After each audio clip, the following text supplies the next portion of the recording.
নমস্কার। আজ অনেক দিন বাদে আপনাদের সামনে একটা গল্প বলার চেষ্টা করব।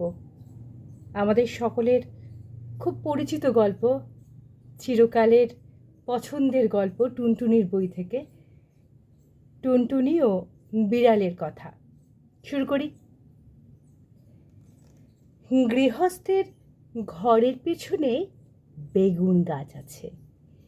সেই বেগুন গাছের পাতা ঠোঁট দিয়ে সেলাই করে টুনটুনি পাখিটি তার বাসা বেঁধেছে। বাসার ভিতরে 3টি ছোট্ট ছোট্ট ছানা হয়েছে, খুব ছোট্ট ছানা। তারা উড়তে পারে না, চোখও মেলতে পারে না, খালি হাঁ করে আর চি চি করে। গৃহস্থের বিড়ালটা ভারী দুষ্টু। সে খালি ভাবে টুনটুনির ছানা খাবো, টুনটুনির ছানা খাবো। একদিন সে বেগুন গাছের তলায় এসে বললে, কি করছিস লা টুনটুনি?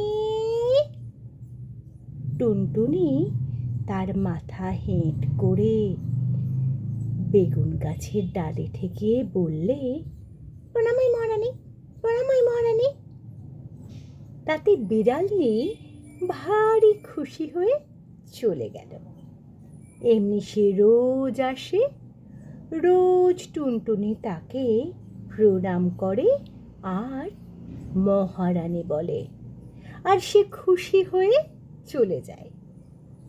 এখন টুনটুনির ছানাগুলি বড় হয়েছে, তাদের সুন্দর পাখা হয়েছে, তারা আর চোখ বুজে থাকে না।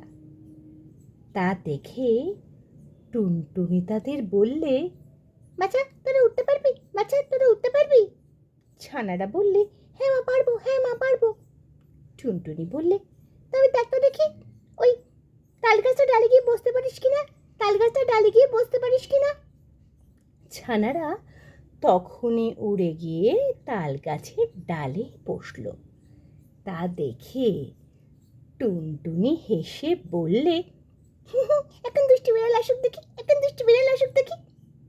খানিক বাদেই বিড়াল এসে বললে, কি করছিস লা টুনটুনি? তখন টুনটুনি পা উঁচিয়ে তাকে লাথি দেখিয়ে বললে, দৌড়ালো কে ছেড়ে বিড়াল নেই বলেই সে ফুরুত করে উড়ে পালালো। দুষ্টু বিড়াল দাঁত খিঁচিয়ে লাফিয়ে ছাদে উঠে টুনটুনিকেও ধরতে পারল না, ছানাও খেতে পেল না, খালি বেগুন কাঁটার খোঁচা খেয়ে নাকাল হয়ে ঘরে ফিরল।